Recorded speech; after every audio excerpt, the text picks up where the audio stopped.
Well, good day, everybody. I'm Russ. I'm the Executive Director of the National Center for the Biotechnology Workforce of Forsyth Tech Community College, located here in beautiful Winston-Salem, North Carolina. And this is SciTech. And with me today is our expert technical specialist, Trevor Tufano. Hey, Trevor, how you doing? Hi, Russ. I'm doing great. Thank you for having me. Great. Trevor, it's always a pleasure to work with you on these. Trevor, welcome to another episode of SciTech. Today, we welcome Miss Lisa Hawk, Director, Corporate Training and Business Development. Welcome, Lisa, to SciTech. Thank you so much, Russ and Trevor. I am looking forward to having a conversation with you. Lisa, we're going to get right into it today. It's a beautiful day here, and we just want to have a nice conversation with you. Can you tell us briefly about yourself and your career in the state of North Carolina and at Forsyth Tech? Yeah, absolutely. And thank you, Russ. So I have an extensive background in workforce and economic development that spans over the course of 30 years. I began this journey kind of accidentally. I thought I wanted to be an electrical lineman. Then I thought I wanted to be a geneticist. Then I discovered economic development somehow. But I began this journey with the local workforce development board and then moved into a regional position that covered the entire triad, as well as certain times the entire state, in assisting our economic development ecosystem with company recruitment for new companies, as well as retention efforts for our existing business. And then, for the last 6 years, I realized I needed to slow down a little bit, so I found a home at Forsyth Tech. But throughout my career, I've worked with all 58 community colleges and their customized training programs. Well, Lisa, that's a very expansive career, and I want to congratulate you. And I know you've really done a lot for North Carolina, and the last 6 years you've done so much for Forsyth Tech and our community here.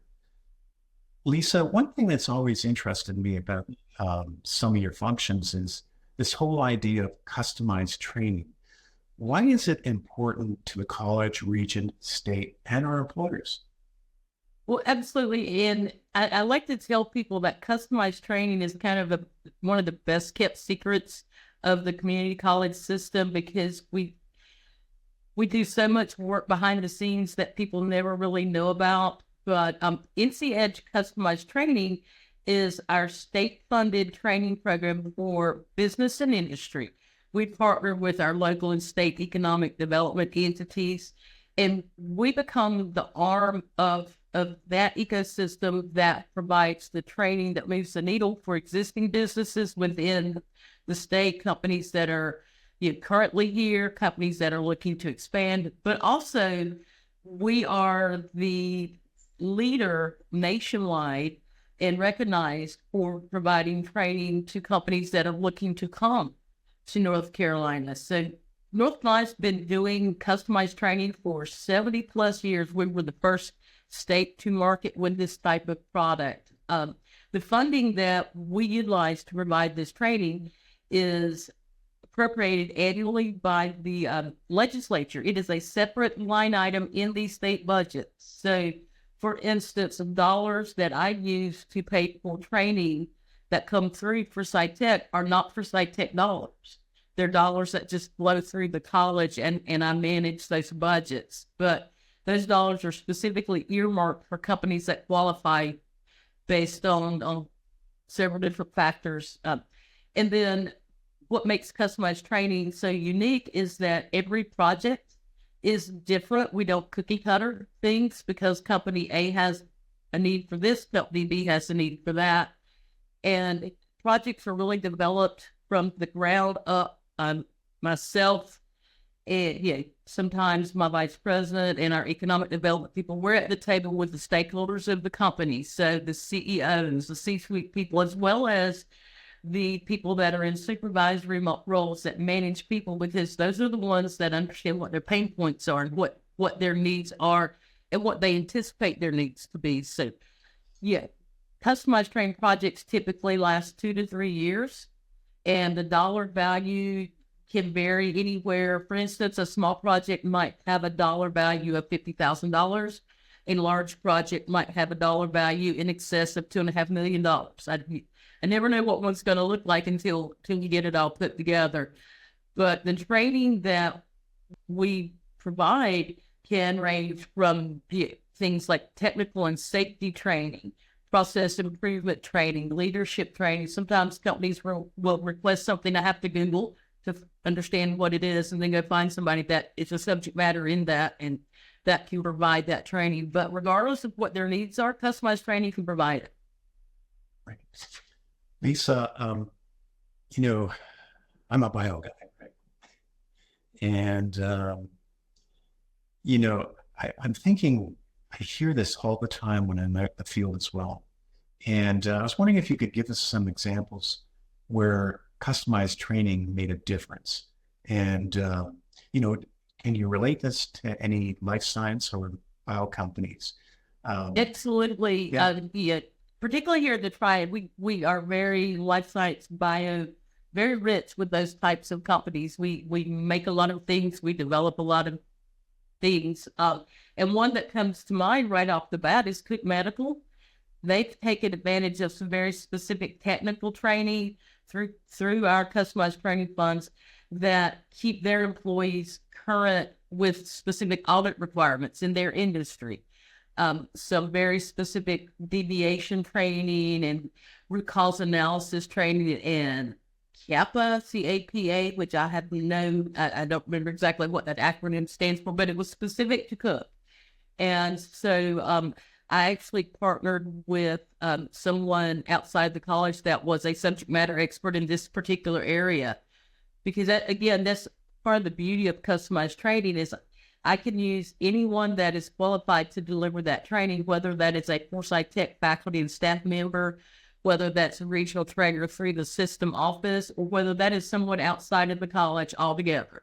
So, Cook Medical is able to stay on top of their quality and their audit standards, which is crucial to them continuing to exist. All they need is one bad audit. Another company that comes to mind that was a recent project that we completed, while they're not a life science bio per se company, are not beverage. Right down the street, that they make aluminum beverage cans, so cans for Pepsi and I think Monster drinks, all types of aluminum beverage cans. But we ran a 3-year training project for them and started doing right up the bat with some process improvement training because they were purchasing some new equipment, and we needed to get some processes in place so that when that new equipment came, we could train people on how to use that while at the same time maintaining efficiencies and quality and whatnot. But they used particular funds from customized training to run some employees through specific training called Belvac Necker and Belvac Trimmer. And this would be an example of something I had to Google because I had no idea what a Necker or trimmer machine did. But basically, it's a type of machine that takes aluminum and runs through about 8 different processes. And at the end, the shape of a can comes out, or the shape of a bottle or whatnot.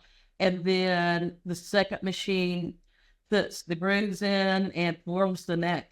Then all of this to say that once those employees learn how to do that and do that correctly and efficiently, the production of their cans went from 1 million cans a day to 15 million cans a day, which is and unless you see that, it's hard to describe that. It's like this army of cans coming at you. But the kind of unexpected result was that increase in production allowed the company to grow an additional 112 jobs beyond what they had anticipated. And this is a company who has a median salary of $75,000 annually, which is well above the Forsyth County median wage. I want to thank you, Lisa, for giving that tremendous overview of customized training and also that specific example. And of course, we love it when you mention Cook Medical because Cook Medical is in our space, which is great. We were just there last week and had a fantastic tour and met management, which was super. I'm going to turn it over to Trevor. He's got some questions for you. Yeah, so Lisa, North Carolina has a great reputation when it comes to attracting new and established companies to our state. What would you say is the role that training a highly skilled workforce plays in attracting those companies to the state? Absolutely. And yeah, North Carolina is consistently recognized as the top state to do business in. We consistently are ranked number one or number two in multiple site selection magazines and whatnot. But North Carolina, yeah, we have a highly skilled workforce. And when we have that, companies become attracted because a lot of times they can hit the ground running with their operations. For instance, if they're upfitting a new building, they can move in and already have the people in place. Yeah, it's often the case, particularly when a new company is coming, they will hire local citizens and individuals for those leadership and management positions, even before they're physically here. And a lot of times, once a company has made an announcement, it has come from the governor's office that company A is coming, I can write a project at that point. But usually I've been working in the background already, with this company. But customized training can help them to begin onboarding immediately.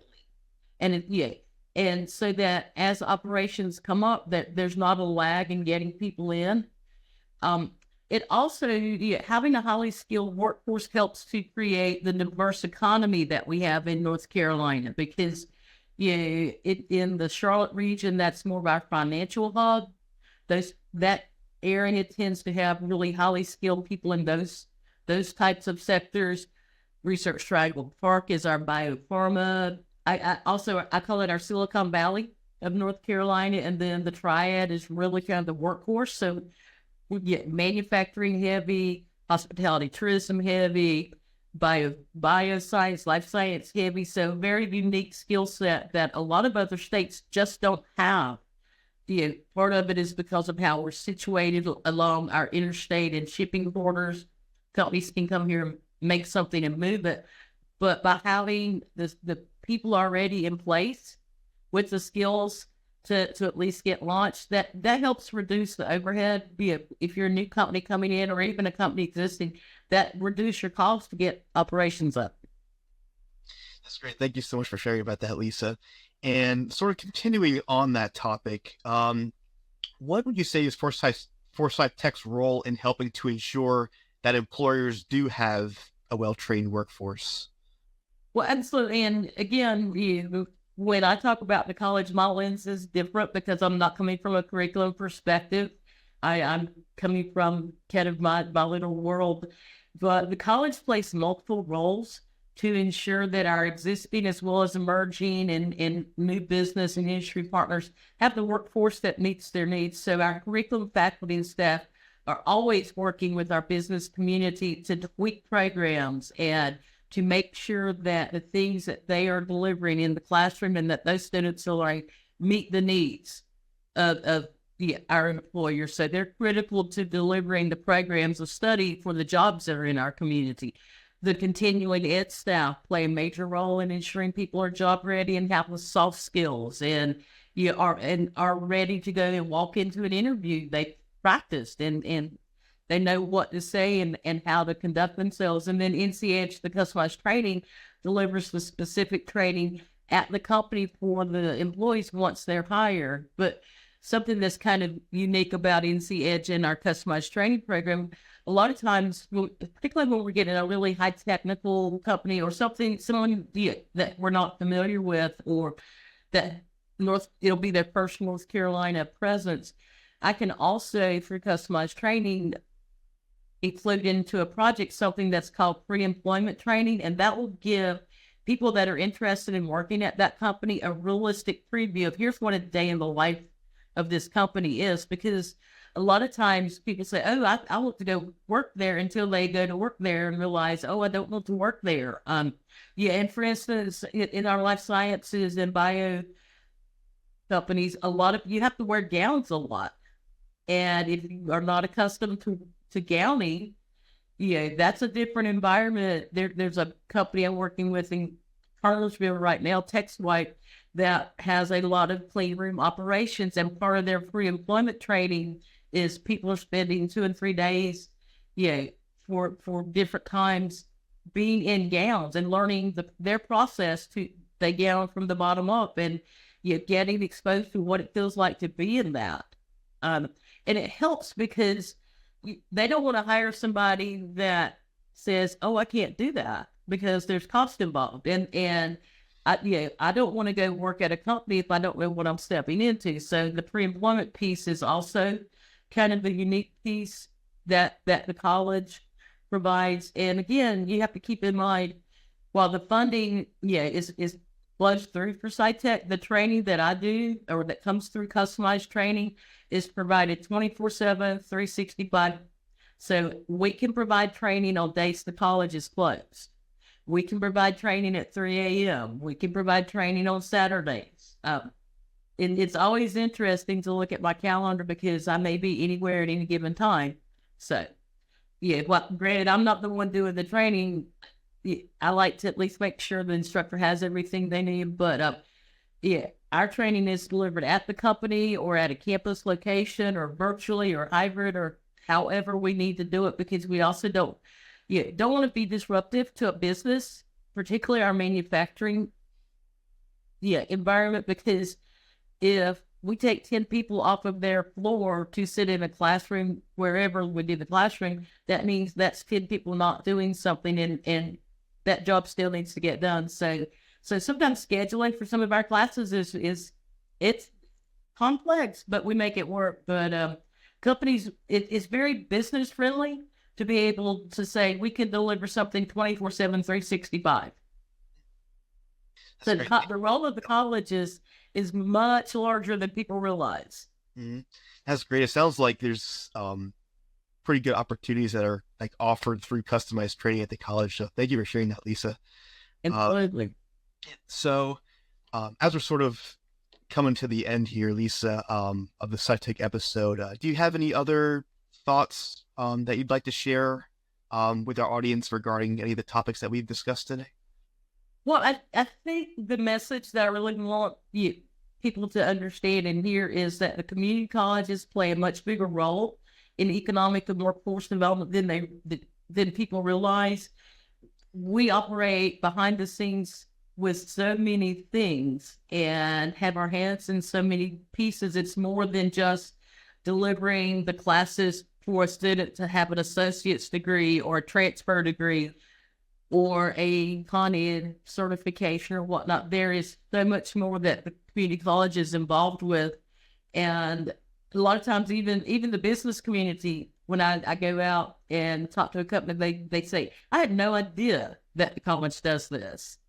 So I think if people understand that it's much more than what's under the roofs of the buildings. That's great. Thank you so much, Lisa.